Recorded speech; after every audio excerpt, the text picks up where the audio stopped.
Welcome to the Healing Guardian channel. We are going to discuss gender and gender issues basically in relation to medicine.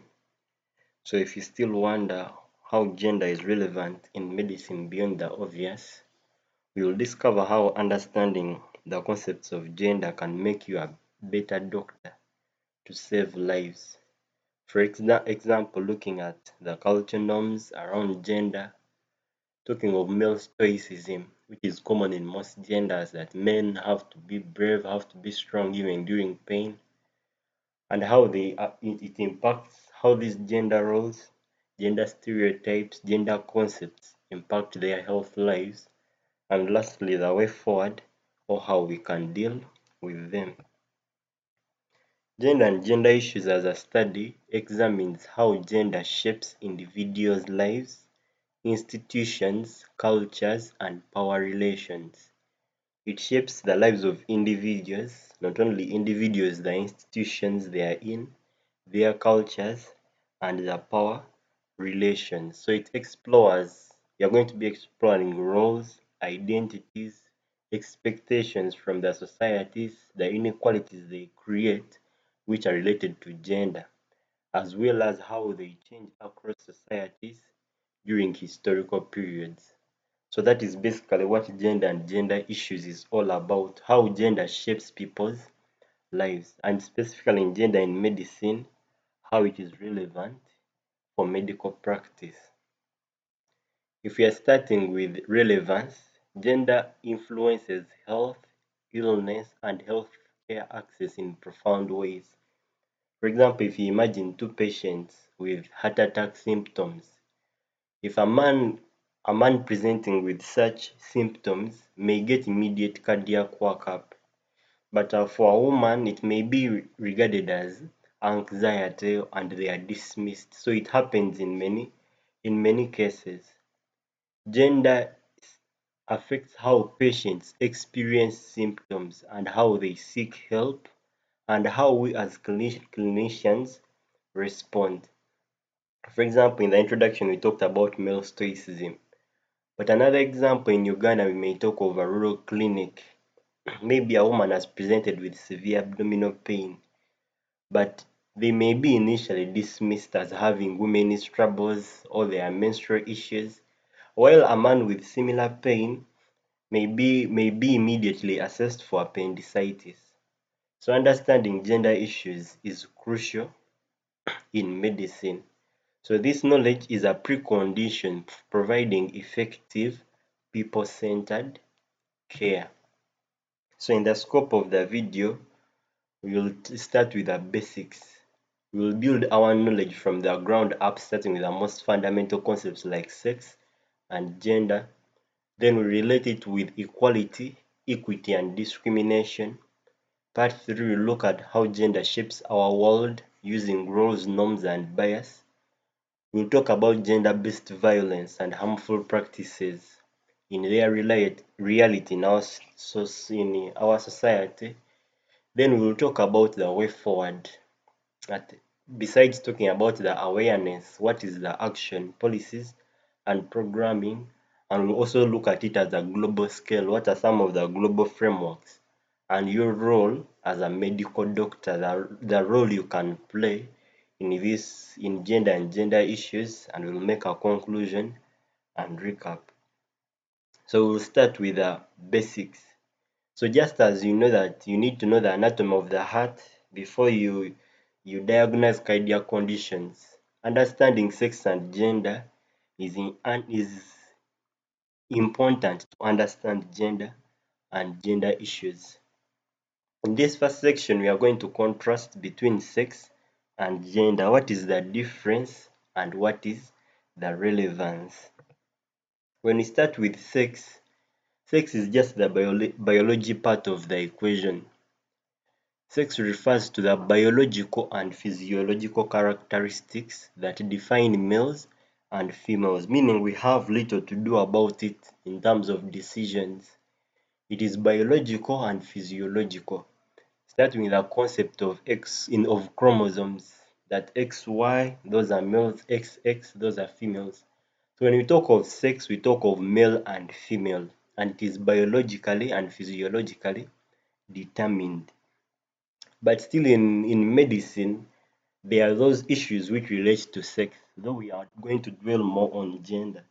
For example, if you talk of cervical cancer and maybe obstetric fistula, those are cases which are prevalent in females. So those are cases for females. You may talk of prostate cancer in males. So sex is biological and physiologically determined.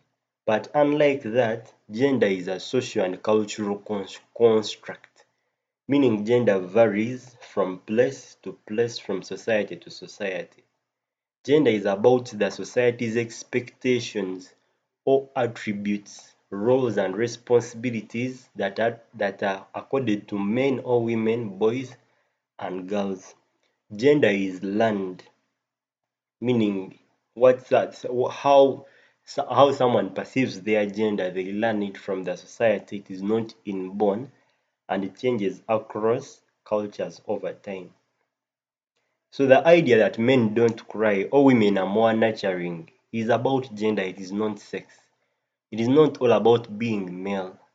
But when you talk of gender, that this is a man, this is a woman, then it is not dictated by sex, but it is dictated by society, that this is how men should behave. These are roles that are done by men. These are attributes of men. When you talk of stereotypes, gender is a social and cultural construct. So in many Ugandan communities, there is a gendered expectation that women are primary caregivers. So this is there we are talking of gender, and most of the issues come from gender. So when you contrast sex and gender, many times we people know a lot about sex. That even in medical school, a lot is said about sex, about reproductive organs. So sex is more of the reproductive, but gender we are looking at the brain, meaning it is socially constructed, and many times it is a mindset which can be changed. So sex is biological, universal, you are born with it, and it is generally unchanging. While gender is social and cultural, it varies by culture, it is learned and changes over time. Knowing that malaria affects both sexes, but it is essential to understand how their gender roles can affect the prevalence of malaria. For example, who sleeps under a mosquito net, who seeks care. These are roles, these are things that are shaped by gender, not by sex. So it makes gender a relevant study. But before a man becomes a man or a woman, they have to first go through adolescence. Those are ages between 10 to 19. So this is a period between childhood and adulthood. And many times gender and gender issues come in adulthood. Many times when kids are still young, their gender roles, gender, what a boy does, what a girl does, it is less significant below 9 years. But during adolescence, this is when gender stereotypes and norms they intensify. And the adolescence is a crucial stage because the boys and girls they face different problems. During adolescence, it is the age when a girl might be pulled out of school, affecting her literacy for life. Or a boy may be pressured into risky behaviors, saying that to be a man, you have to be risky, you have to. This is a condition where the boys and girls become more vulnerable. So addressing these gender specific vulnerabilities during adolescence is vital for fostering long-term health. And many times the gender roles and stereotypes are intensified during adolescence. Meaning if there are any interventions that are to be come up to fight any harmful gender stereotypes or harmful gender norms, they have to be taught before or during adolescence.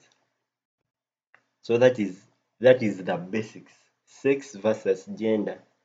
But even before we continue to equality and equity or discrimination, there is important to note that sex and gender are different from sexuality or sexual orientations.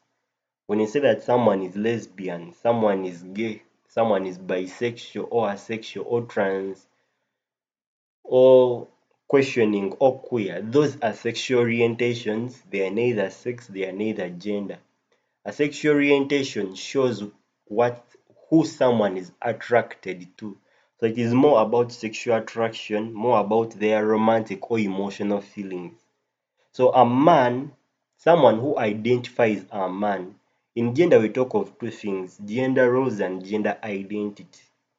The roles are those which are attributed to sex, that males have to behave like this, females have to behave like this. But gender identity, it is a perception. How do someone perceive themselves? Meaning someone can be born male physical, because we said sex is born, you are born with it. But someone internally may perceive themselves as women. That is what we call transgender. Someone identifies himself with a gender that is different from their sex. Those are the ones they call transgender. But when you talk of sexual orientations, it is about who are you attracted to. When you talk of heterosexuality, someone is attracted to their opposite gender or opposite sex. That is heterosexual. When you talk of homosexuality, where we talk of lesbians and gays, someone of one gender is attracted to a person of the same gender.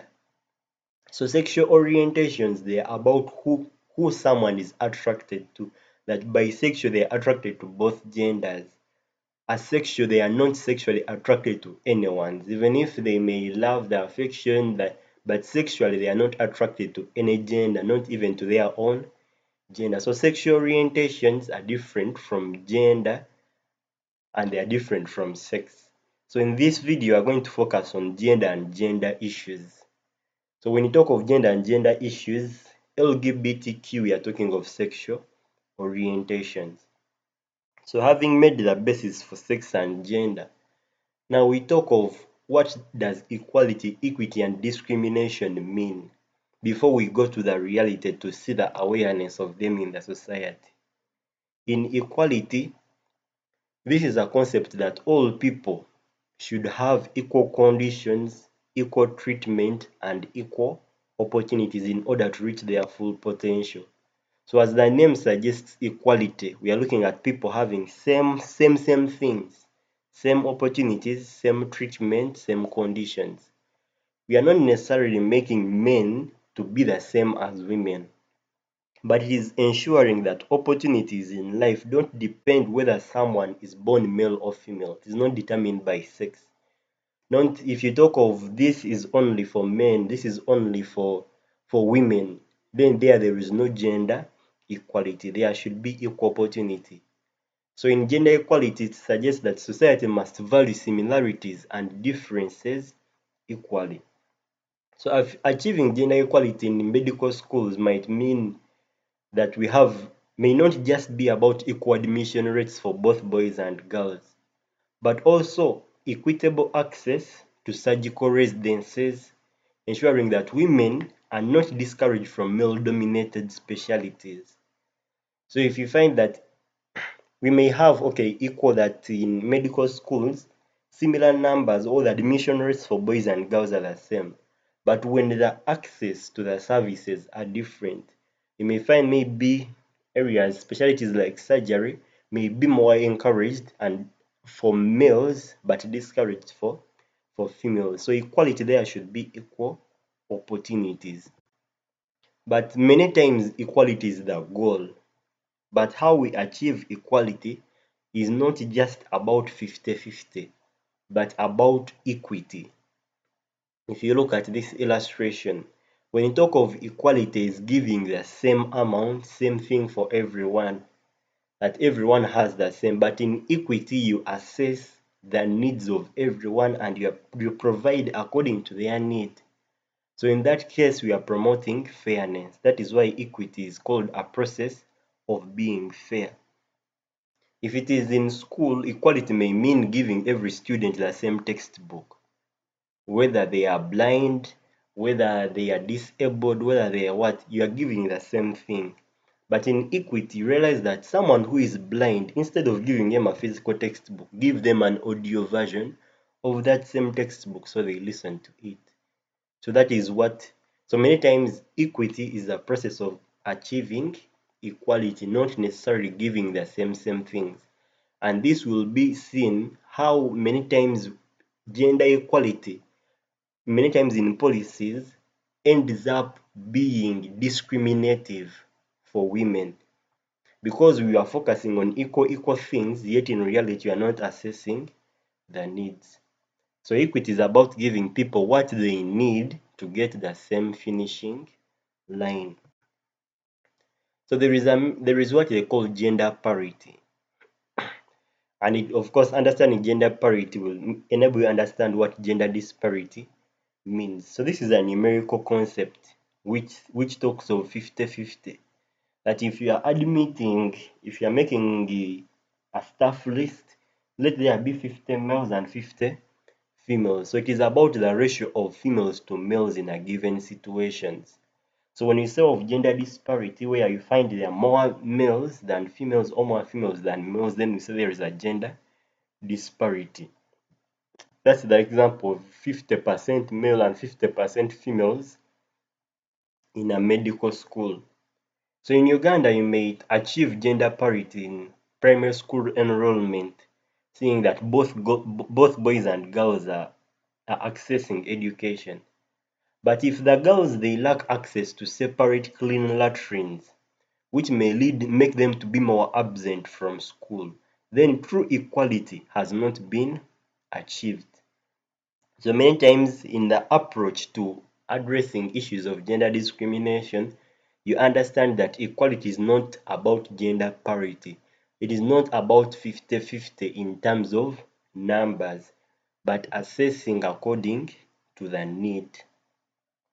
So this brings us to the barrier, which we are going to talk about more often, which is gender discrimination. Gender discrimination refers to any distinction, exclusion, or restriction made on the basis of sex that impairs or nullifies human rights and freedoms. Any distinction which is made on basis of someone's sex. This is for males, this is for, or someone failing to access a certain service because of their sex, then we call it gender-based or gender discrimination. It can be written in law, what we call the jury, or just happen in practice, where people are doing it either unconsciously or due to their culture norms and beliefs, but when it is not promoted by law. If a Ugandan health center, for example, prioritizes male patients over female patients, it might be due to maybe they consider that the males are more important than the females. Then since the basis is on basis of sex or on basis of gender, then it is regarded as gender discrimination. It can be grouped into two types. There is discrimination by law, which is called the jury. Discrimination that is written into laws. For example, historically in medical school, it is known that women were barred from enrolling in medical school. So the law itself, which was present, was the barrier. That is discrimination by law. Or a modern example may show that a woman needs her husband's consent to receive certain types of reproductive health care. You cannot receive this service if your husband has not signed or consented. Since it is written in law or as a policy, it is referred to as discrimination by law. Or another, historically, you may find that Ugandan customary laws might have legally required a woman to seek her husband's permission for major medical procedures. So this one directly impedes their bodily autonomy. They don't have that self-will about even their own body, that you cannot make this medical procedure if your husband has not consented. So since it is a policy under law, it is discrimination by law. But on the contrast, we have discrimination in fact, what they call de facto discrimination. This happens in reality through cultural practices and norms, even if the law says everyone is equal. For example, the law says men and women should be paid equally. That is according to the law. But you may come to reality, you may find a male surgeon with the same qualifications doing the same job with a female surgeon. You may find a male surgeon is having a higher pay or a higher salary than the female surgeon. So it has not been dictated by law, but it might be due to unconscious bias. Maybe if maybe of male dominance, or that bias of that a specialty is more for males or he's doing it better, then you find that males are being paid more than women. It is not by law, but it is in practice. Or de facto discrimination in Ugandan healthcare may show if female health workers in rural areas are receiving fewer opportunities for advanced training compared to their male counterparts, even if they have equal qualifications. Many times it is due to assumptions that the women have to care for their family or they have a lot of family responsibilities. So you may find that opportunities are being given to more men due to the cultural norms and practices. That is what they call de facto discrimination. So meaning addressing the issue of discrimination, the causes are either in the norms and cultural practices and societal expectations or in the laws and policies. So many times to greatly or sometimes it is an intersection. Therefore to curb them needs to approach in both of them. Is it de facto or de jure? Besides that, sometimes the barriers are invisible. For example, in talk of structural discrimination, this is a form of discrimination that results from policies that seem neutral but have a disproportionately negative effect on certain groups. The policy itself is neutral, is not discriminating men or women, but in practice or in reality, it is an invisible barrier. If there is a policy in a certain hospital that for someone to become a senior doctor, maybe they should have maybe 8 years of uninterrupted service at that hospital. The policy itself looks neutral that whether you are a man or a woman, if you have 8 years of uninterrupted service, you will become a senior doctor. But in fact, you'll find that many times it is women who get leaves from hospitals. Maybe during pregnancy or childbirth, someone maybe asks for 3 weeks off, 1 month off. So in practice, this policy will be a structural barrier for the women because it is hard to find 8 years of uninterrupted service in women than in men. So the policies they are looking neutral, but in reality they are discriminative. Or a structural barrier in medical setting maybe if you are in a certain hospital and there is lack of affordable child care services near the hospitals. It seems neutral since it is not segregative or more for males or females, but it mainly affects the female doctors because they are often the primary caregivers and to limit their career progression. So we have also to put that in mind that when we are assessing policies where they are discriminatory or unfavorable, we put in mind that some policies look neutral, but in reality, they are not. So it brings us to what we call substantive equality. Sometimes equality is a formality. That there are two types of equality: formal equality and substantive equality.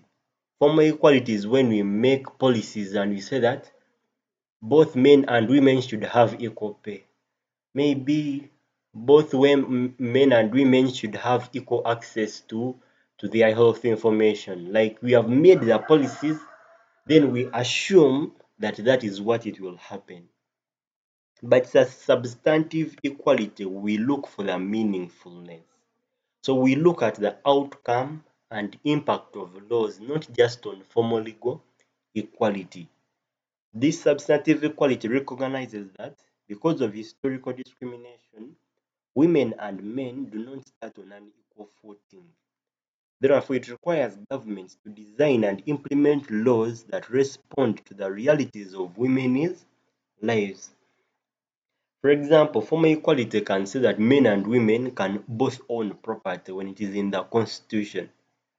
But substantive equality will ask, what are the barriers preventing women from actually owning property, even when the laws are present? Is it due to lack of financial literacy? Is it because of biased inheritance laws in certain cultures? Or is it due to social pressure? So in substantive equality, we make programs that fix those real world problems other than making laws just for formality. So formal equality in Uganda may state that all citizens have a right to health information. But if we go in a rural area, maybe we talk of northern, okay, in any rural area, and you find that in that area, in that region, since more men are educated, the health information is being presented in English. Then you find in reality the women who may be uneducated, they don't have access to the health information, even if the law is saying they should get it. So in substantive equality, to create substantive equality, we create a program that maybe let us translate. There should be health information presented in the rural language. There we are meeting the practical needs. So that's the difference between formal equality and substantive equality. And important to note is the system of patriarchy. There are two systems, patriarchy or matriarchy. But patriarchy is a social system where men hold the greatest power, leadership roles, privilege, and resources, and it is almost in every community. There are just few societies where you find matriarchy, where the man, okay, they are very few and close to negligible, where women hold higher power over the men. So the problem itself may not be matriarchy, but you realize that whenever there is power imbalance, just by the matter of fact that men are regarded to be above women, it is prone to being misused. Just like corruption is prevalent when some people are higher than others, it is the same way violence and discrimination escalates, or it is grounded in the system of patriarchy.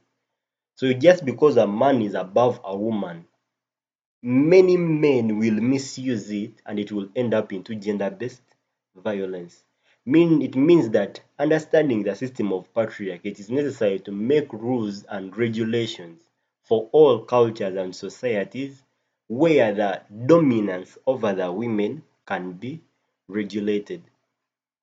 Because it is an undeniable fact, patriarchy is in every culture.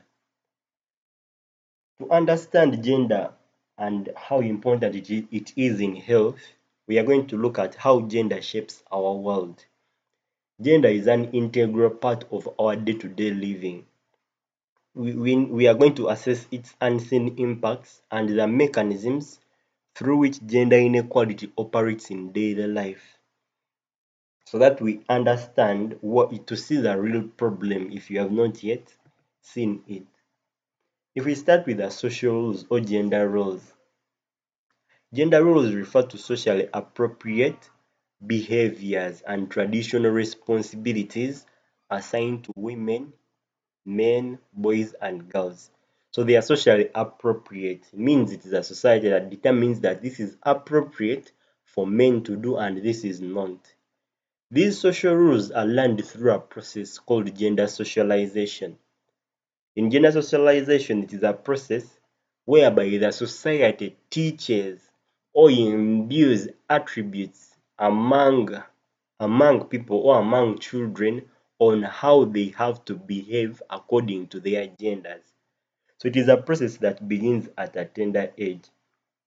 For example, the expectation in medical settings that female doctors are expected to choose family-friendly specialties, maybe like pediatrics, while the male doctors will choose a demanding specialty like surgery. It is based on gender roles.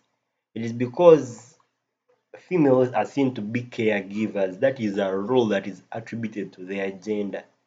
So even in medical field, they'll be expected to take on specialties where they are caregivers. You are getting it. So the gender roles are big. or a common gender role in most of Ugandan households is that women are responsible for fetching water, doing domestic work. So if we assess it in health issues, maybe if we have a waterborne illness, it will affect mainly the women because it's the women who have to travel to go to the water bodies to fetch water. So understanding gender roles is also understanding for public health practice to understand who is more prone. So gender roles, they are socially appropriate and traditional responsibilities assigned to men, women, boys, and girls. Besides gender roles, gender also shapes our norms or social ideas. First of all, we have said that gender shapes the responsibilities we do, the kind of professions we take, whereby engineering, maybe those complex courses, complex occupations are expected to be taken up by men due to their roles in society, compared to the women who will be expected in pediatry, expected to become nurses. Those are gender roles. But the gender norms, they are accepted standards and expectations about how men and women should be and act. So gender norms are not roles. For example, if you talk of a powerful gender norm in many places, that men should be tough and not show weakness, that is not a role, but it is a norm or an idea.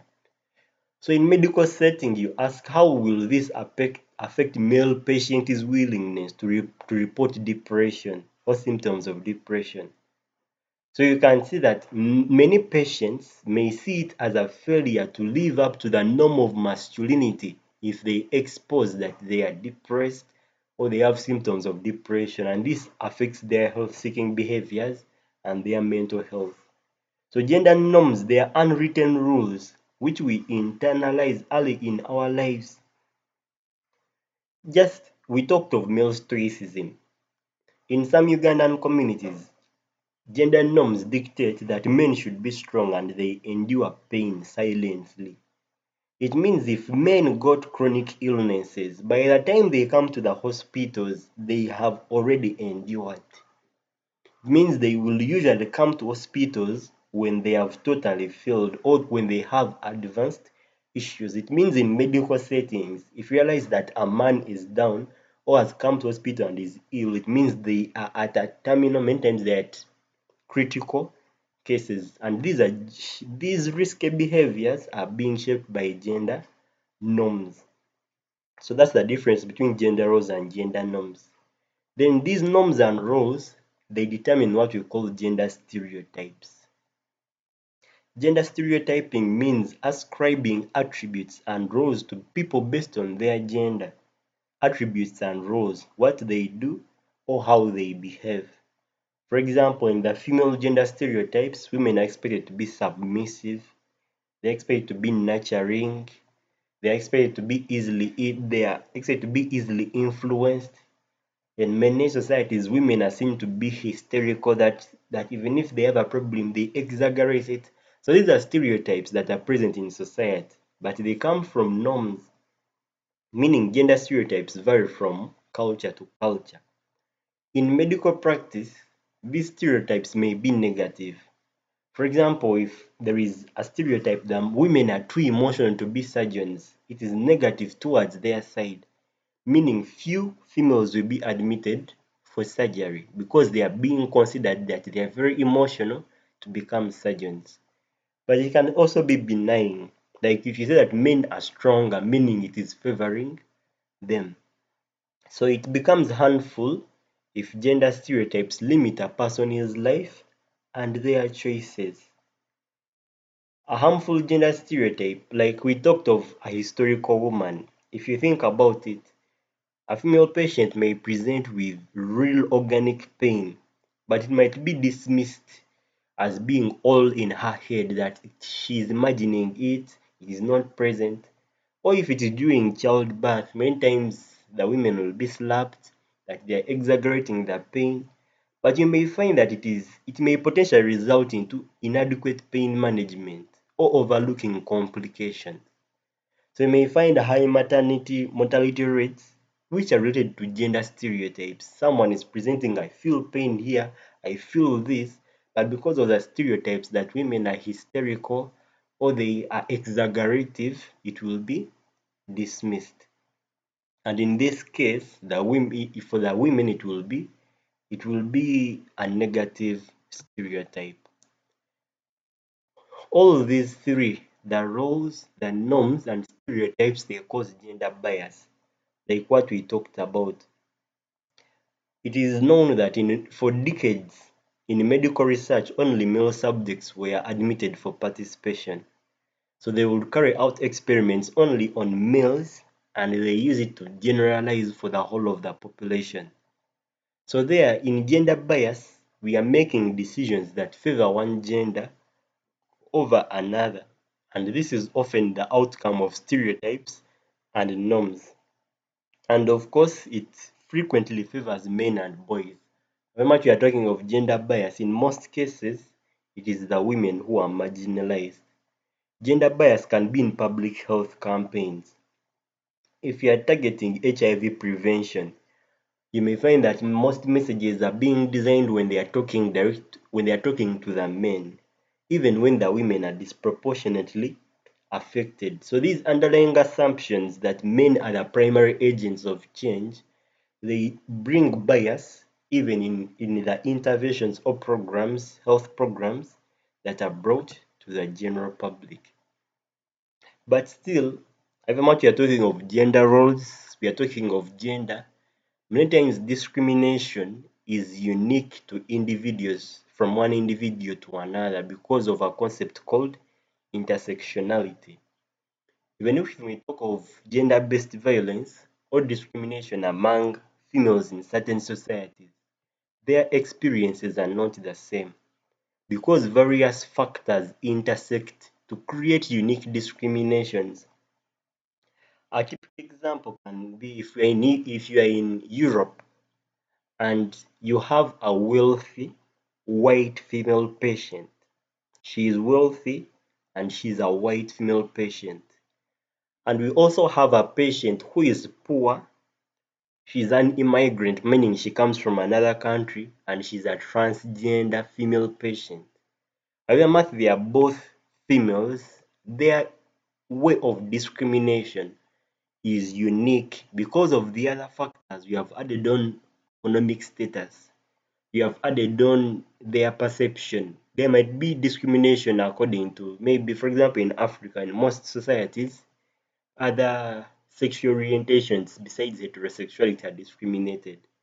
So if you are having a lesbian coming to a hospital, even and compared to another female who is not, their way of discrimination will be different. So many factors intersect or overlap to create unique experiences. So that's what the concept of intersectionality means. Even if it is in Uganda, you are in Kampala, you have a wealthy, educated woman in Kampala. They are vastly different from a poor, uneducated woman from a remote rural village. So even the way they are handled, even the health services they will get, they will be different. So discrimination is unique because of intersectionality. That is where the concept of gender mainstreaming becomes the basis, the gold standard for tackling gender discrimination. Again, how gender shapes our worlds. There are two types of needs. There are practical needs and strategic needs according to gender. For example, the practical gender needs are the needs required to overcome the development shortcomings. Many times when you're addressing the practical needs, we are addressing the shortcomings. We are providing temporary solutions according to the effects. But in the strategic gender needs, these are needs, these are what people need to improve their position or status and they have more control over their lives. An example, if we realize that in communities it is the women who have to fetch water. So however much most of the domestic roles will fall on the girls more than the boys in the same society. Instead of addressing the cause, we may say that we are going to build a well which is closer to the society. There we are providing a practical need. that there is already a discrepancy. We are trying to meet their practical need, but the strategic need may mean that let women be part of those who are planning for where wells should be put. Or if we have a health management or water management community, if we put women to sit on these village committees, we are meeting the strategic need. That the next time, if they are distributing the wells, if they are making more boreholes, they should be part of the process of making decisions. There you are looking at strategies. Many times there are those, we will talk about them in approaches. There are those approaches of fighting gender inequality that talk about the practicality. That you find women or a certain gender is being discriminated, then you try to cover up or you try to cater for that shortcoming. But the strategic needs, you start from the root causes. Giving women power to make decisions, equal pay, those are strategic needs. But in practical needs, you provide access to health care, you provide water, you provide jobs. There you are meeting practical needs. Gender relations. Gender relations, we are looking at how various genders relate in social groups. So gender relations are social relations that unite men and women as social groups. These gender relations determine people's position and identity. So because they are a social construct, they can be changed. In a clinical setting, gender relations can direct who speaks. For example, in hospitals, if a couple has come for consultation, in many societies, you may find that it is the man, even when it is the woman with a problem, you find it is the man who is speaking. That a man is expected to speak on behalf of their woman. That is a gender relation, how the genders are relating to each other. So you may find that as a doctor, you may observe that the male head of the household consistently speaks on behalf of his wife, even about her own health. So if you understand these gender relations, it helps you to learn how to sensitively engage the female patient directly and to ensure that her voice is heard. So gender relations, they dictate who speaks. You may find that you may ask questions like, does the husband ask all the questions of his wife? Does a mother defer to the father on decisions about a child's health? So if you recognize these dynamics, it is key to communicating effectively with the patient. So this is the web of society, and of course it is the society that determines, and it will vary from society to society. Feminities and masculinities, they all come from the basis we started with. If you start with gender norms, gender roles, gender stereotypes. Feminities and masculinities, we are talking of categories of behavior that are recognized as being feminine or masculine. They have given examples and they are gender coded, meaning they are associated with a gender. That to be masculine, you must be analytical, assertive, a risk taker, you are a leader, you are a problem solver, you are self confident. That now this one is masculine. But feminine, a child carer, you are collaborative, you are a dependent, you are emotional, you are encouraging, you are sexually passive, understanding. So these are all coded expectations and they are similar to the stereotypes. So you find that even in medical practice, these feminities and masculinities, they affect which specialties that people do. They determine which specialties they do. For example, a man caring for a sick patient, the society will show that this man is showing feminine traits of nurturing because nurturing is considered to be feminine. If a woman becomes a decisive trauma surgeon, she will be regarded as having masculine traits of leadership because leadership is accorded to being a man or being male, so it is called masculine. But still, you may talk of, and it is it is important to challenge these stereotypes, because you can find that a male nurse in Uganda who excels in empathetic patient care is trying to challenge the traditional notions of masculinity, because however much being a nurse, caring, empathetic is rated to women, someone to become a good nurse, they are actually going against their traditional notions. Or a female engineer in a medical, maybe if you're having a repair team, if a medical engineer shows traits like being of leadership, traits of being a problem solver, she'll be regarded to be masculine. So recognizing these feminities and masculinities, it enables us to recognize them and break down those rigid gender boxes. So any person can engage in these behaviors. We said these are categories of behaviors regardless of their biological sex. They are simply learned, but they are not biological. Being a good leader is not biological, but it is learned, however much the society may associate it with the men. So this brings us to what we call empowerment. Having looked at these stereotypes, we have looked at the gender norms, the gender roles, and how they shape the world. It helps us to understand what empowerment means. When we are empowering, it means increasing personal, social, political, and economic strength of individuals and communities.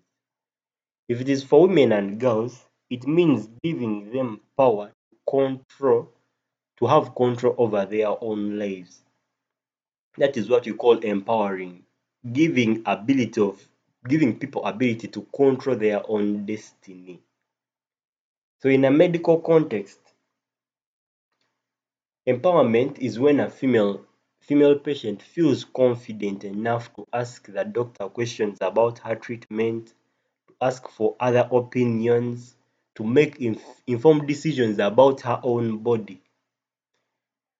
A good example, sometimes it is not empowerment of a Ugandan patient, if it is a woman, might mean providing safe private space where she will feel comfortable to express herself, to discuss sensitive reproductive health issues without fear of judgment. In this case, we say that we are empowering this lady, we are empowering her to have ability to control her own life. You're getting it. So what does empowerment look like? There are some things where some programs that are made for empowerment that are actually not empowerment. Because empowerment is not simply about capabilities and resources. It goes beyond that. If we use an example, you may have a woman with a medical degree. They have the capability, and the job offer is present. They have been offered a job, come and work at this hospital, or you work here. But their family may forbid this woman from moving to another city to take that job.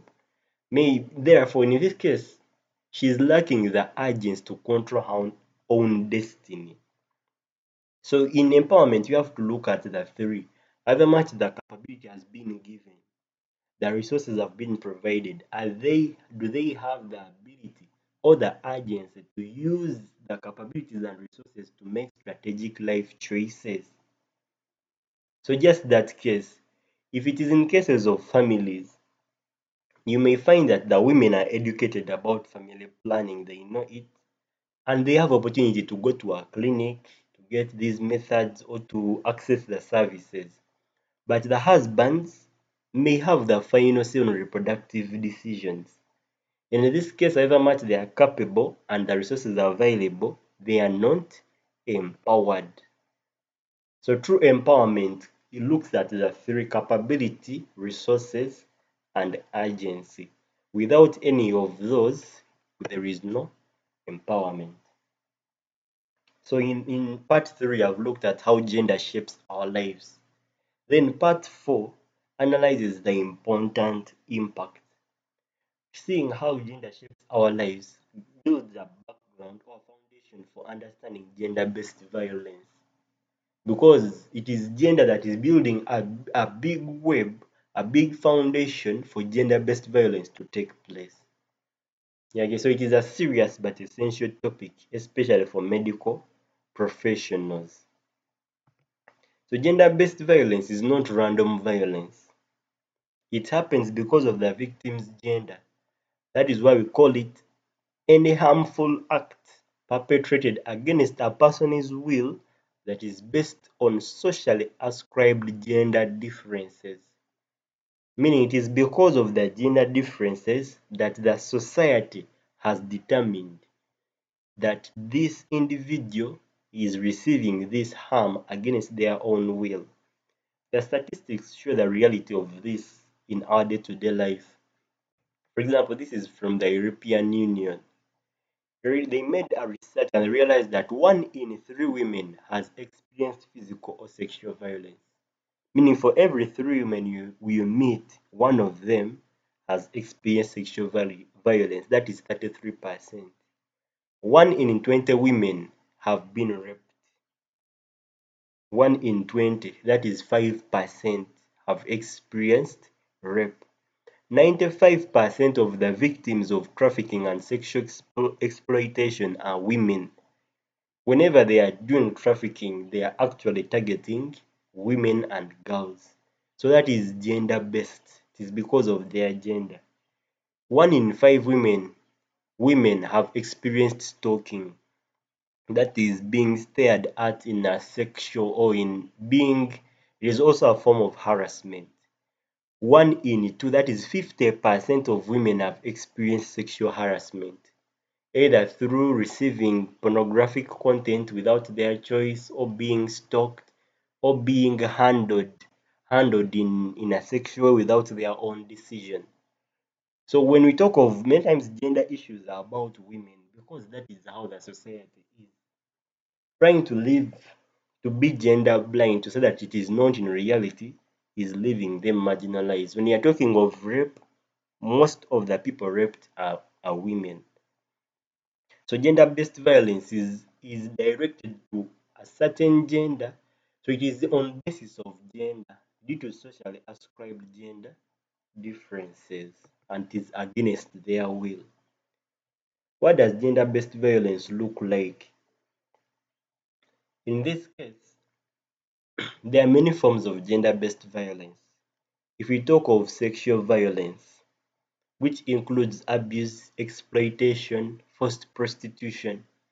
In a medical setting, you may receive a patient who presents with recurring, vague physical complaints and they seem fearful of their partner. They might be victims of domestic violence. So domestic violence is also a form that if they come with their husband, this woman feels uncomfortable to open up, and or maybe they present with recurring vague physical complaints. So many times the society, the rules, the norms and beliefs of the society, they will encourage this gender-based violence. If we talk of forced or early marriage, it is a form of gender-based violence. If we talk of harmful traditional practices like female genital mutilation, a young girl may be brought in for preparation of marriage. They might be at risk of FGM, meaning you need to assess and recognize these signs. If you as a doctor you encounter a child with unexplained injuries or with recurrent urinary tract infections, that can be a sign of FGM, and it is an issue of health. It is a health issue. When you talk of honor killings, in some societies, they do honor killings, and in this case, the society or a family or that community, they will kill a person whom they consider has shamed them or has done something which is so abusive. In some societies, if they arrange a marriage for a girl and she refuses, she can be killed. That is honor killings. Or maybe a woman was found committing adultery. They may leave the man and they kill the woman. So even honor killings amount to the main. When you talk of trafficking, we have already talked about. So the forms of gender-based violence are wide. They may be physical, like domestic violence, where it is more of physical trauma, or you may talk of sexual violence like rape, defilement, and assault. We talk of sexual harassment, the traditional practices. All those are form of gender-based violences. Gender-based violence in crisis. It has been realized that many times during disasters and conflicts, gender-based violence increases.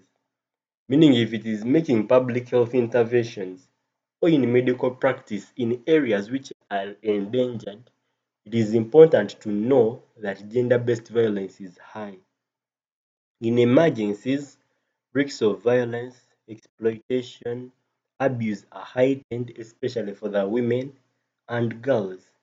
In a crisis, a woman might be forced to trade sex for food for her children, especially in wars. Or a girl might be married off because her family can no longer support her. So these are health crises which are born from the social crisis. If we talk of periods of displacement in wars, you may find that there is an increase in transactional sex where women are seeking the basic necessities for their families, leading to higher rates of sexually transmitted infections. You find cases like HIV, they are very prevalent in war-torn areas because of increased gender-based violence. So even the support systems will break down, no judiciaries, nowhere to report to. Therefore, in areas where there is conflict and disaster, gender-based violence increases. They just worsen. Gender-based sex selection. This is also a common form of gender-based discrimination. It can happen before pregnancy or during pregnancy through selective abortion. And most of the cases, of course, it is affecting the girls. You find a family where a boy child is favored, they are seen as gifts from God. They make parties after giving birth to a boy. So if there is that sex selection, you find that many times they will terminate the pregnancy if they realize that it is not a girl, especially for the firstborn. Or after birth, if they didn't abort, that is selective abortion, it might be female infanticide. Either it's a girl, they kill her or they neglect her. So it occurs because of systemic preference of boys, and this is a real issue. However much it may be less prevalent in Uganda, this case was high in India. As a doctor, you might encounter pressure from families to reveal the sex of the fetus. So that can be an indicator of preference for the male offspring, which contributes to gender imbalance. That's why the normal sex ratio at birth is 100 to 106 males per 100 females. And in some countries, it is as high as 130 per 100 males. So all these ratios where there are more boys being given birth to than girls illustrates gender biased selection. You'll find in many orphanages there are a lot of girls who have been neglected because of this gender biased selection. There is also a harmful practice of son preference. Yet, yes, they have given birth to the girl, but they neglect the girls in favor of the boys. That is preferring male children over female children. It is often viewing girls as liabilities, but boys are seen as assets, the one who will inherit, the one who will make wealth for the family. But the girls are seen as liabilities anytime she can go to any other family. So that is son preference. And as we have seen, in extreme forms, it will cause selective abortion and female infanticide. When you go to a pediatric ward, you may find a family you may find that there are more babies who are boys who may be brought for care at that pediatric ward, even for minor issues, maybe they have got flu or small fevers. But in certain societies, due to some preference, you may find that girls are brought when the conditions are worse because there is a way they favor these boys. They can't imagine losing a boy, but for a girl, they see it as something which may look minor. Or if it is in a hospital, you may find the son is being given a lot of nutritious food, but the daughter. So these discrepancies, they can be due to some preference. And in some communities, there is a serious bad practice of poor menstrual hygiene management. And this stems due to cultural taboos that can look at menstruation as unsafe or undignified, whether you are looked at as someone who is not fit to be in the society during that period. So these cultural taboos can actually worsen and lead to poor menstrual hygiene for girls. It can lead to infections like UTIs, reproductive tract infections, and prevent girls from going to school. In this case, these cultural taboos are causing discrimination of the girls. Meaning to tackle this, you may looking at the practical needs that you've provided, the sanitary pads, you inform the girls, but if you don't tackle the taboos themselves, which is the strategic need, the prevalence remains. So that is poor menstrual hygiene management, and it affects many girls in various cases. In rural areas, they may encounter many girls reporting with recurrent infections. So it is important to consider, are these recurrent infections due to poor menstrual hygiene practices? It might be due to lack of access to clean water, sanitary pads, private facilities. So in this case, the marginalization is great for the girls.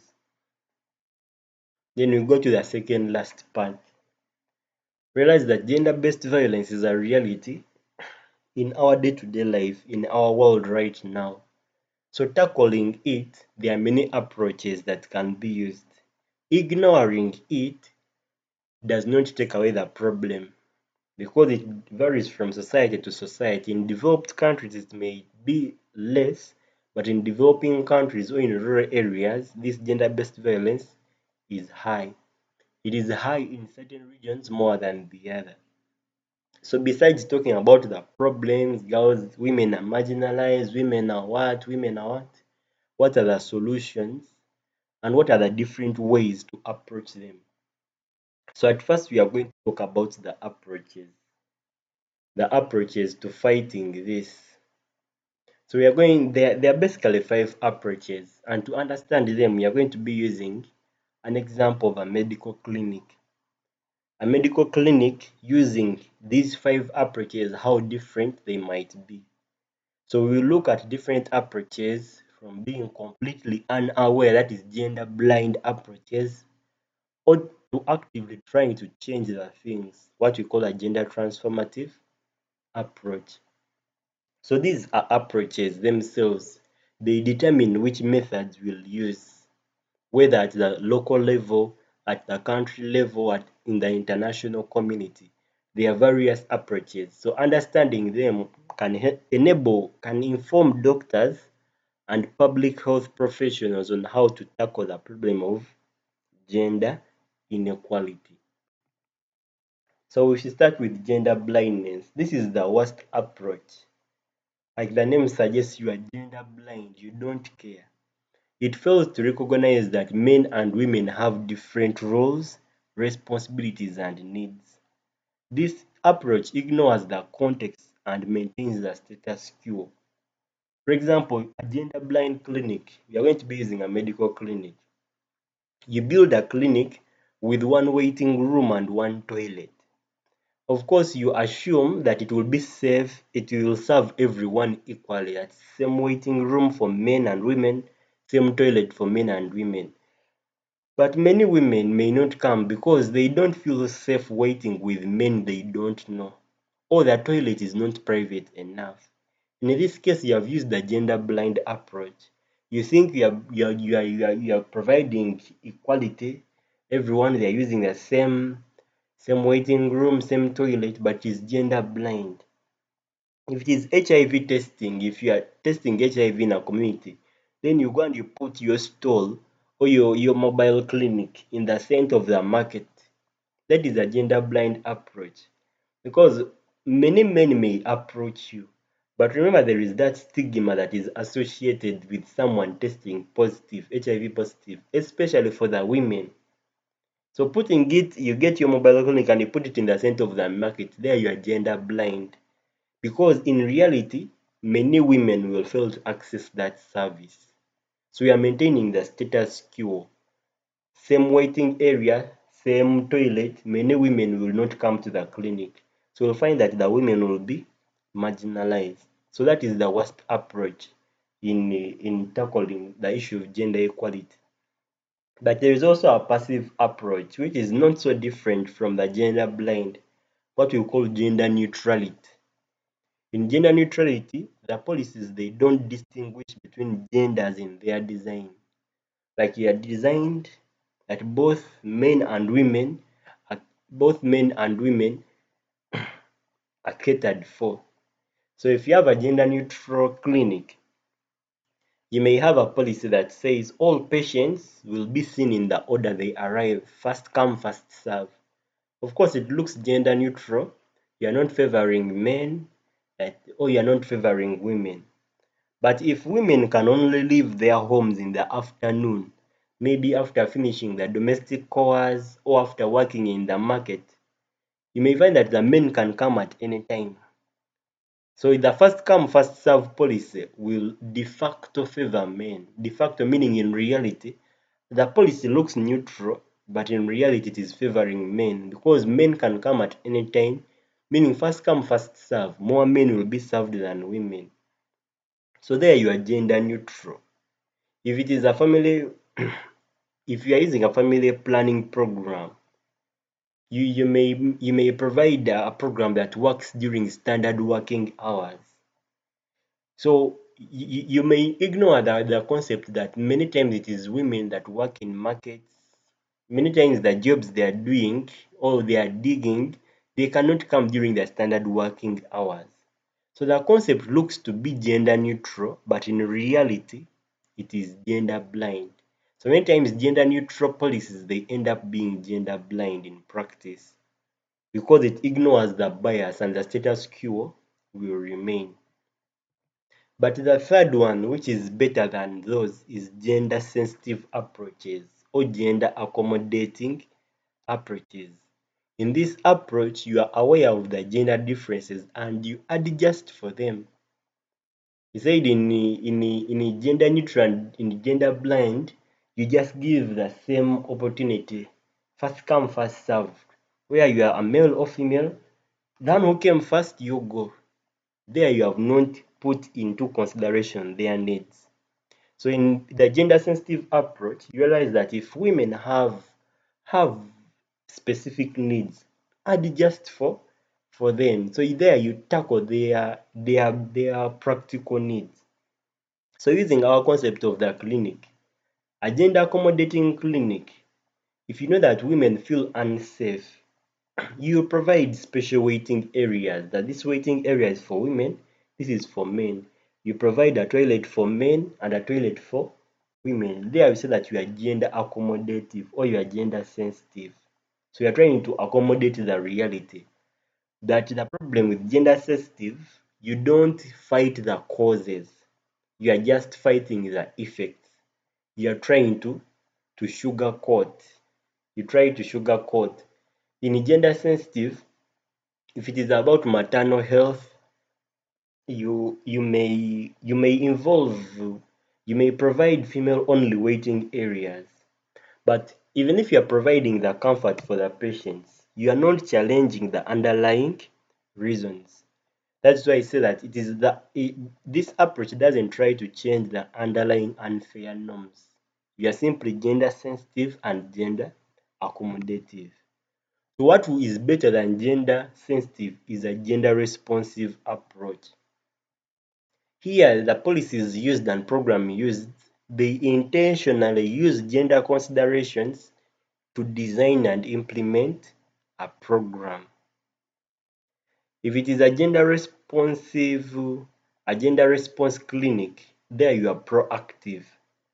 Instead of sitting at the clinic, okay, you have provided a gender responsive, you will do whatever the gender sensitive has done. You provide both men, both women. But even in the process of providing programs, you make focus groups, involve the community. Maybe you go to the community, you ask the women, at what time would you be, which time will be more favorable for you? What will make you feel more comfortable? So in a gender responsive program, you go to the clinic will organize, you go to the community, they tell you they can't come in the morning, they need child health care. So what you do as a gender responsive clinic, you open the clinic in the afternoon, then you create a small safe play area for their children. Then maybe you hire female doctors and nurses, since the community has said the women they feel more comfortable when they are being worked on by females. So you are trying to respond to their stated needs. So you don't sit to think for the community, but you involve the community.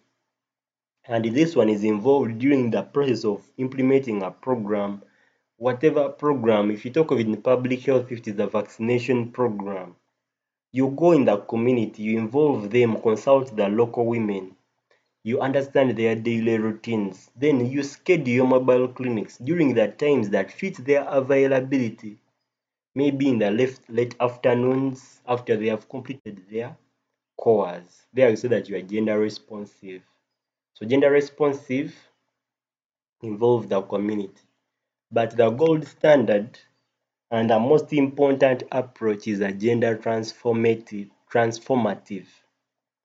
Here are the programs and policies that you use programs and policies that actively try to transform unequal gender relations to achieve equity.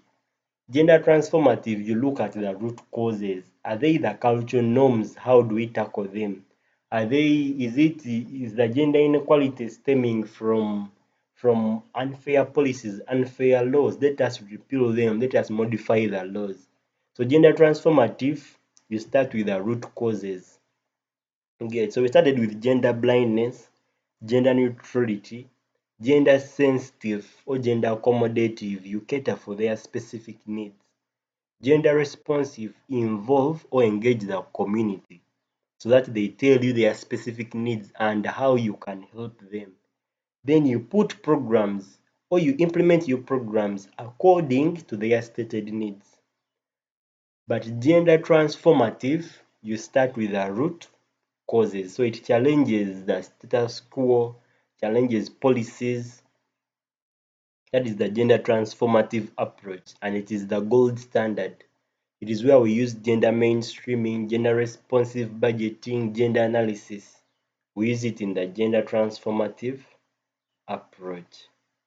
So this approach does whatever the rest of the approaches have done. So remember, we are looking for tools, the way forward.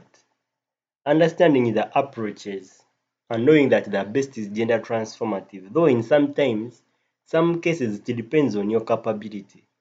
If it is a doctor in his own hospital, a gender responsive and gender sensitive approach may be applicable. But gender transformative, meaning you have power to amend policies, you have power to engage the stakeholders, so it is more of a level local government and the government. Gender analysis is the tool used during action. In gender analysis, you first examine before you implement. You examine how do the differences in gender roles, needs, and opportunities affect everyone in a specific context. So before implementing, you first analyze. If you are going to build a hospital, make a gender analysis. You ask who holds the money in the family. between the two genders? Who decides when a child is sick enough to see the doctor? Who has to walk to the clinic? Who is literate? So these ones will help you to determine how you build the clinic. You're getting? If we use a broader approach, if it is a nutrition program that has been designed by the government in a certain district, maybe Wakiso, you make a gender analysis. Who controls food allocation at home? Do girls and boys receive equitable portions? Who is responsible for food preparation? How does it affect their nutritional intake? So that you cater for both genders before you have implemented. So you are there assessing, you are making a gender analysis, and this is essential for planning, that you call gender planning. If it is a hospital, you are going to construct a hospital or a new maternity wing in a hospital, you are planning for beds. It is not all about number of beds, but you plan for the needs of the fathers, you plan for the needs of the female staff, you plan for the needs of the mothers, so that you determine what services, a number of rooms, number of doctors. So that is what we do in gender analysis. Gender analysis enables us to identify the gender gap, what we call a disproportionate difference between men and women. This disproportionate difference is what we cater for while making policies, while designing programs, while putting in place certain services. So it will reflect the development goals, access to resources. A gender gap is an indicator of gender inequality.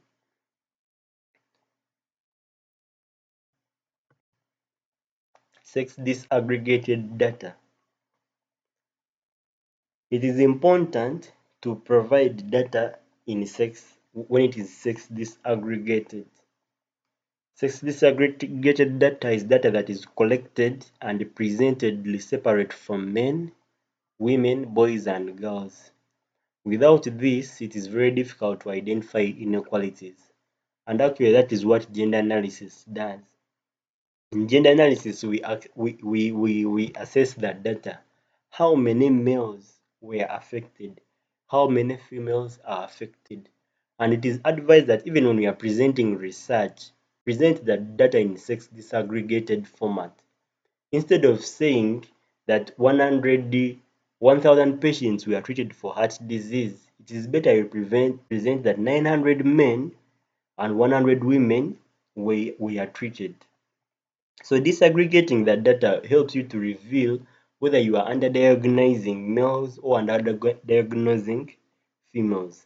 If there are 200 cases of tuberculosis, if there are 150 males and 50 females, it will prompt investigation.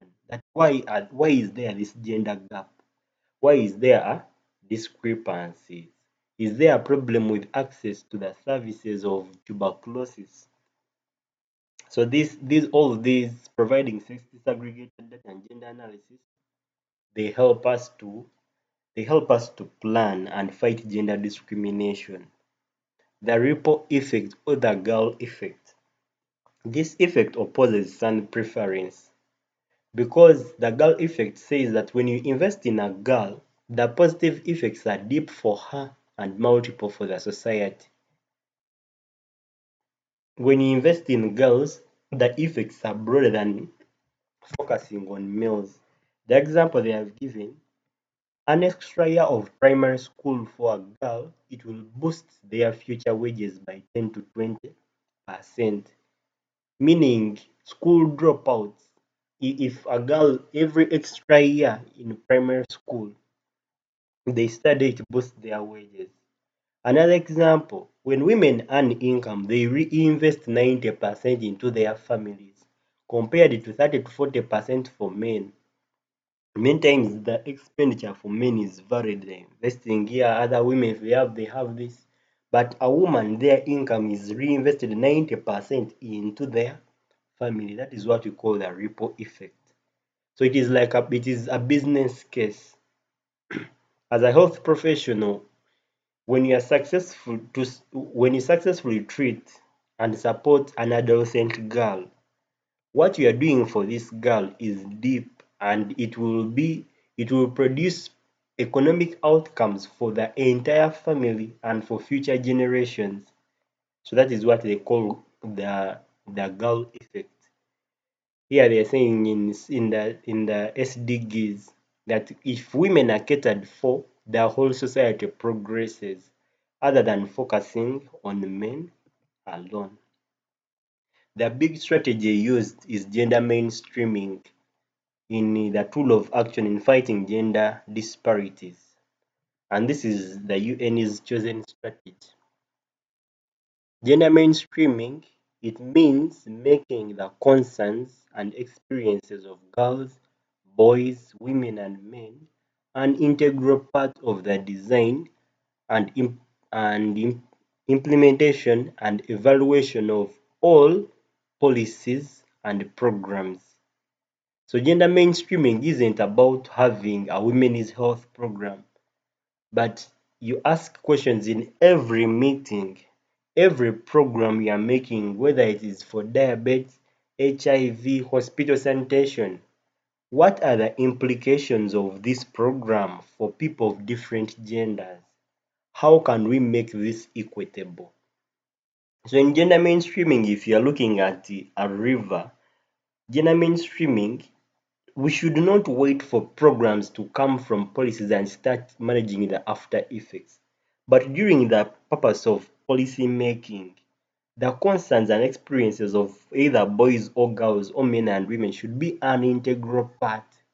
If we are revising laws, gender mainstreaming means that gender should be an integral part during the process of designing policies, evaluating programs, implementing designs. Like the examples we have already seen, you are making a vaccination program, or whether you are doing a nutritional program to provide it to people. Put gender mainstreaming in, you say that gender should be part of the main planning. You get, not waiting after policies have been approved, then we start tackling the practical needs. So the goal is to ensure that nobody is left behind and inequality is not perpetuated. In gender mainstreaming, especially at the levels of institutions, levels of governments, they do what we call gender responsive budgeting. So this means planning and budgeting that contributes to gender equality. It is not about creating separate budgets for women. It is about analyzing the entire budget to see who benefits. If it is a hospital budget, maybe you are going to buy new surgical equipment. It is not about allocating that these $200 are for surgical equipment. But to be gender responsive during budgeting, the finance committee should ask, does our current equipment work effectively for both the males and females? Are we investigating in equipment for specialties that are predominant for men and those are predominant for women? Okay, so you are doing gender responsive budgeting. So if you are looking maybe at two departments, antenatal care, which is more for females, and maybe the trauma department or trauma care, which is predominantly used by men, you look at budgeting should be gender responsive. Is the money allocated dependent? Has it put into consideration the specific needs of these people? So they are trying to be gender responsive. So it makes sure that there are not gender-based inequalities and resources are allocated well. That is what you call gender responsive budgeting. All these happen in gender mainstreaming. And we go to the last part, the global frameworks and your role as a medical doctor.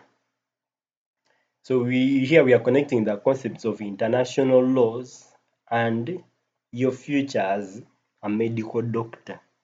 Having realized that gender discrimination, gender disparities are deeply rooted and present in the society, either through laws or in reality due to our norms and beliefs.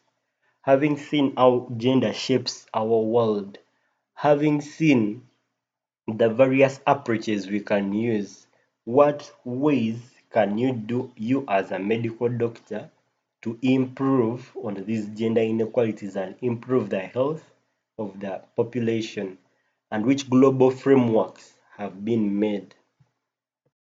We can start with the women in development approach. It was the first approach used by the United Nations, which based on the idea that women were being left out of development projects. So the goal of this women in development approach was to include women and ensure that they got a piece of the pie. So the problem of this approach, it focused on women's specific projects and practical needs, but did not challenge the underlying power structures or gender relations. In this approach, what they used to do, for example, if you're realizing that women have special needs, if there is a big hospital, then you make a small clinic for women, that women's health clinic. That is a women in development approach. You are focusing on women. So it helps women, but it doesn't integrate them into the main system. Why are you removing them out of the main hospital? I get it. So it is more of focusing on women. If they make separate vocational centers, that is tailoring school for women, empowering women, that is a women in development approach.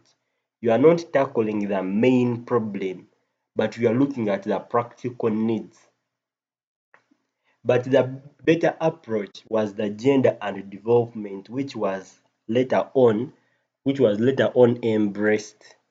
So it arose in response to the shortcomings of the women in development. It's based on the idea that gender relations are about power, and these unequal relations must be transformed for sustainable improvement. It focuses on both women and men and changing the system itself. So if it is a hospital, instead of building a separate clinic for women, why don't you challenge the structure of the main hospital? Why isn't the hospital realigned so that the discrepancies for women are tackled instead of looking at the practical needs? So it doesn't focus on the minority, on the practical needs, but agenda and development approach, you include both men and women. If the problem is reproductive health or maternal health, instead of just focusing on educating men, also involve the women in reproductive health. So this one, it is a holistic approach. Then in the global approaches, we have the Sustainable Development Goals, which were made in 2015 by the United Nations. They are 17 in number. But in the concept of gender and gender issues, gender equality was a central theme throughout most of these SDGs. And if you look at the outstanding ones, which relate to health and gender, the SDGs 3, 4, 5, and 6. Number 5 talks of gender equality, that the main goal is to achieve equality and empower all women and girls. That is the SDGs, meaning it is a global approach, and every country that was part of this program is expected to follow that. Goal number 3, which aims to reduce maternal mortality and ensure access to sexual and reproductive health. Goal number 4, quality education, which also includes eliminating gender disparities in education. Goal number 6, clean water and sanitation. This specifically calls for paying attention to the needs of women and girls. So realize there are many global approaches that have been developed to challenge the inequalities or the marginalization of women in various societies. In this case, this was a global approach. So this shows that even in clinical practice, whether it is in health and being, Looking at maternal mortality, sexual and reproductive health, it is part of the Sustainable Development Goals. When you talk of the Bill of Rights for Women, that is CEDAW 1979, which is the Convention on the Elimination of All Forms of Discrimination against Women. In this bill, every country that signs this bill makes a legal promise to do things like repealing all discriminatory laws, establishing tribunals to protect women's rights. So it is an obligation. Therefore, in medical setting, you know that if Uganda signed this bill, then the female patients have a right to make independent decisions about their reproductive health. You also know that the females can advocate for policies and practices that uphold their rights even if they are against cultural norms and cultural beliefs.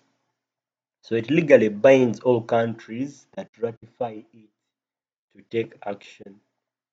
The human rights based approach is also a global approach. In this case, the framework puts human rights at the center of all development work. It identifies people as rights holders and the state as duty bearers.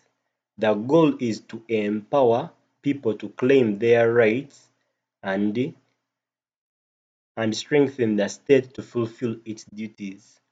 So in this approach, so that women and men both have rights, that is human rights. The people are the rights holders and the state is a duty bearer. The state is bound to give people their rights. So whether it is women's rights, the human rights based approach advocates for the rights of women as a human right. So this is what you have been talking about. Rights holders are all individuals, all human beings deserve the rights. But the duty bearers, they are the actors who have an obligation to respect, promote, and realize these rights. In most cases, it is the state, but it can include actors. Meaning, in a medical setting, you are not doing, if you are providing maternal health services or reproductive health services to the patients, you are not doing charity. You are duty bound because you are representing the state. They have the right to get those services. So that brings us to the conclusion. The conclusion of gender in medicine, looking at the key issues. So we have seen that to effectively address health challenges in countries in Uganda, as doctors, they must not only master clinical skills, but also treatment adherence, but enable the doctors to become agents of positive social change. There are roles that you can play in fighting gender discrimination. The key concepts, you say that sex is biological, but gender is social. It is a social construct. Equality is the goal, but equity is the method. It is not about the same things, but providing according to needs. Gender norms, roles, and bias affect health outcomes, meaning to ensure health for all, harmful gender norms have to be challenged. We have to go beyond being gender blind. We use the cases of gender of the clinics. It is not all about having same things, but using gender responsive or gender transformative practices. Your patients have rights under international law. You are not doing charity. You are a duty bearer. What you can do, wherefore, as a doctor, roles you can play in fighting gender inequality, providing and using sex disaggregated data. You should always consider if your data is showing the full picture of all genders. If you have made a research, disaggregate the data according to sex. This enables policymakers to see the gender gaps and tackle them. Number two, you challenge the stereotypes. First of all, in yourself as a doctor, because these stereotypes, gender stereotypes, they affect how patients are handled, and even in your colleagues. So you don't assume patient symptoms are anxiety, or you assume that you have that concept of women are hysterical, they're just exaggerating, she has no problem. Someone may lose their life due to those stereotypes in the medical doctors. Number three, create a safe space. Ensure that your practice is welcoming and safe for people of all genders and sexual orientations. So provide safe space for people to express themselves as a doctor, realizing that gender discrimination is an intersection of many factors. Number four, ask the right questions. These are things you can do in the clinic. If you are making an analysis, don't only focus on the biological and the causative agents, but you see how social factors might contribute to the patient's condition. It might be due to gender-based violence, it might be due to female genital mutilation, and the like. In the community, there is also something you can do. You can advocate for change by supporting policies that support gender responsiveness. You can promote positive parenting. If it is teaching reproductive and maternal health, involve both the father and mother to know that even the fathers have to play a role in parenting, and also to challenge the norms and beliefs that are causing the issues, maybe for the maternal health or for the health of the children. Then you can also educate others, share your knowledge about why gender matters for health. And lastly, to emphasize, I talk about the girl effect. So that this is smart medicine. Investing in girls and women has a massive ripple effect. It's not the same. The percentages have been given.